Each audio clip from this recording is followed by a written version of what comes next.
It is Rush Hour presented by Bet Rivers here on VSiN, the Sports Betting Network. Time to talk a little bit of baseball here because, as we know, pitchers and catchers do report today. So we're going to take a look at some of these odds for the divisions with NL Central, AL Central, and all throughout, courtesy of Bet Rivers. Some exciting times ahead of us as we look forward to the Major League Baseball season. So we're going to try to get on the horn with Jeff Erickson here. We've had a little bit of technical difficulties throughout the show, so bear with us if something goes awry. But Jeff, are you with us, my man? How are we doing? Doing well. Excited about pitchers and catchers reporting. It's fantasy baseball draft season, so of course that makes me really excited. And of course, start looking at the futures as well. Absolutely, my man. Well, look, let's go into the AL Central right away because the talk of the town, obviously, the Southsiders here with the White Sox, who are about minus 143 to win the division, plus 175 for Minnesota coming up next, plus 650 for the Indians, Royals, and Tigers at about 40 to 1. Look, it's never fun laying chalk with a team to win the division, but do you still do it here with the White Sox? You know, you could say that they're a favorite, but they might be. I just don't think this is value. I know I think you're getting the hometown premium here, if you will, Danny, on the White Sox. Unfortunately, I think especially so when you start looking at the pennant odds, which we'll talk about later. But I think that Minnesota is a little bit of a value at 175. I think they actually had a pretty good offseason. The White Sox, of course, got Lance Lynn, and that's big. We saw in the playoffs how important it was to get another big starter at the top of the rotation. I still think Dylan Cease is a little bit on shaky grounds a little bit. Michael Kopech's going to start the year in the minors. He's a big part of this. If he realizes a lot of his potential this year, that could change things a lot. And that's maybe where they're going with that a lot. It's a great offense. I'll be frank, though. I'm not thrilled with Tony La Russa as the manager. I think it's, as a distraction today, talking about what did Jerry Reinsdorf know? Who did he tell? Why did they go ahead and press ahead and hire him? I don't think he necessarily vibes with a lot of the young guys in that clubhouse. We'll see if I'm wrong. I hope I'm proven wrong because, he's learned a lot about the game. Obviously, knows way more he's forgotten more about the game than I'll ever know. But is he a great modern manager? I don't think so. Yeah, so that'll be very interesting storyline to follow along throughout this season because, some players seem like they were iffy about it. Obviously, the fans weren't too excited. The roster is fantastic, but yeah, what's that managerial process going to be like? That's going to be very intriguing to watch unfold this upcoming season for the White Sox, who are the favorite to win the AL Central. But let's move across town. Let's talk NL Central. The Cardinals, the presumed favorite here at even money. Then come the Reds at plus 325, the Brewers plus 385. Chicago Cubs at 4-1, and then at 50-1, the Pittsburgh Pirates.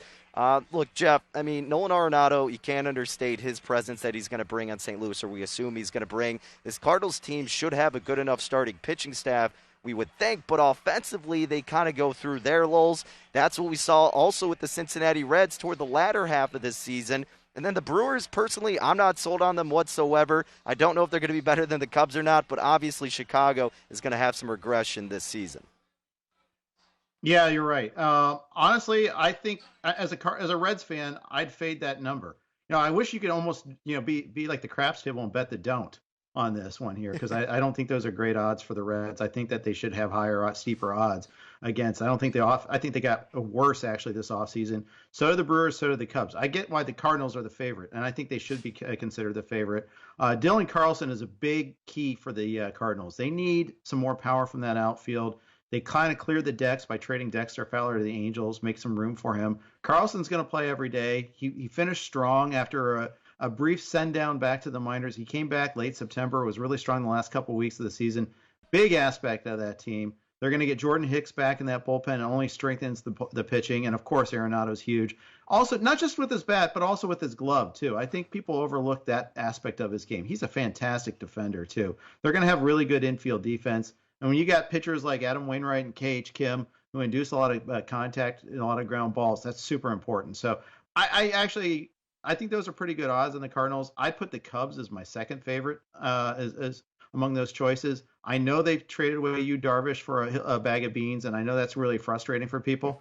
But I still look at that lineup, and I think it's the second best lineup in the NL Central, maybe equal to the Cardinals lineup. I think their pitching isn't as good. So that's the other thing I just kind of look for there. Okay, let's look ahead to the NL East then. The Braves, the favorite in this division, plus 120. The Mets, plus 140. Washington, who I think could maybe be an interesting squad this year, at 6 to 1. Phillies, plus 875. Then 25 to 1 with the Marlins, who made a little bit of a run in the postseason. NL East is going to be fun to watch. Do you think there's some value with any of the other teams aside from the Braves here? Yeah, I think you mentioned the Nats. I think the Nats and the Phillies both, I think, are reasonable value picks. The Phillies, the narrative on their offseason changed quite a bit. They were complaining, why aren't you spending money? Why aren't you improving the team? Well, they improved their bullpen. They got a lot of hard throwers. That was one thing they lacked last year. They had the fewest number of 95-mile-an-hour plus fastballs thrown from their bullpen in all of baseball. The Dodgers had 4 times as many. So they went out, they got Archie Bradley, they got a couple other hard throwers. I think they addressed something that was a big weakness for them. They re-signed JT Realmuto. They re-signed Didi Gregorius. They were able to beat out the other suitors for those guys. As a Reds fan, I was hoping the Reds would get to Gregorius, but the Phillies won that battle. I think there's some redemption for this story for this team this year, and I expect them to I think those are pretty nice odds at plus 875. And the Nats, I mean, you start out if Steven Strasburg's healthy, and that's a humongous if. But if he's healthy, Max Scherzer's himself, you got 2 of the top 10 pitchers in baseball on the same team. You've got Juan Soto, you got Trey Turner. That's a lot of star power to build around. And as we saw in 2019, that can happen pretty quick. They may struggle early in the season. They may not even win the division. So it might not be that, I almost even like their pennant odds even better just because you're getting a bigger premium. But this is a team that's made to go, built to do well in the playoffs. So I like those odds on them. The Mets are the trendy team, obviously. From a pure odds standpoint, I don't love it. I do think that they justifiably are the second team behind the Braves, and you can even make a case for them winning the division. You're not getting much bang for the buck if you try to bet on them.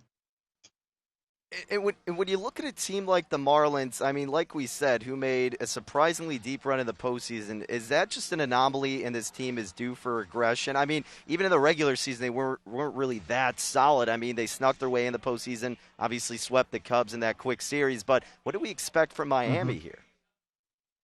So I like the rotation a lot. I like Sandy Alcantara. I like Pablo Lopez. Sixto Sanchez has a ton of potential. If Alicia Hernandez is healthy, that's a great front four. I don't think their bullpen's very strong, and I don't think their lineup has useful parts, but they don't have any really stars in the offense there. And that I think in the long haul they get exposed like that. This is a weird team that they were not just that they were outscored last year in the regular season, but considerably outscored. Now, one of that was from a massive game against the Braves, the Adam Duvall 3-homer 9 RBI game. But even going beyond that, it was kind of a smoke and mirrors sort of team. Credit to Don Mattingly for getting him to play really hard, but I would probably double down on not expecting him to win the East or even making the playoffs. All right, Jeff, we got a couple minutes left. I want to just go over the AL East, and then we'll have to do this again next week so we can hit the other divisions. But the Yankees, sure. A 2-1 favorite. Blue Jays, I mean, they're going to be a fun team this year, plus 350. Rays also at plus 350. Are the Blue Jays worth a play here over New York is a huge favorite? 2-1, or laying $2 is tough with New York in this division. Right. And you look at the Yankees rotation, Garrett Cole's awesome, right? And they took a lot of chances elsewhere.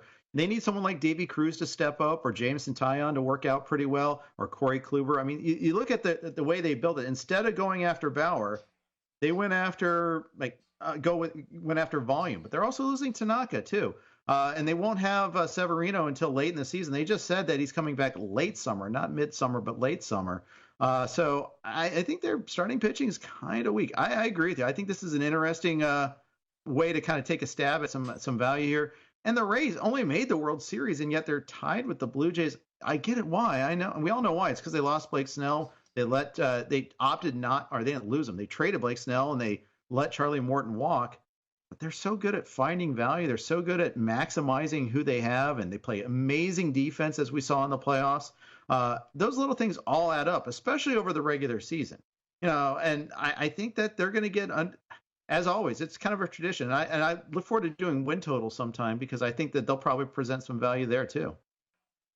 Yep, I'm with you there, Jeff. At Jeff_Erickson is where you can follow him on Twitter. Catch him over at RotoWire, where he's a senior editor. Jeff, like we said, we'll have to continue this conversation sometime next week. Could talk baseball with you for hours, but we'll look forward to doing that again soon. Thanks, Danny. Really looking forward to it. Thanks a lot.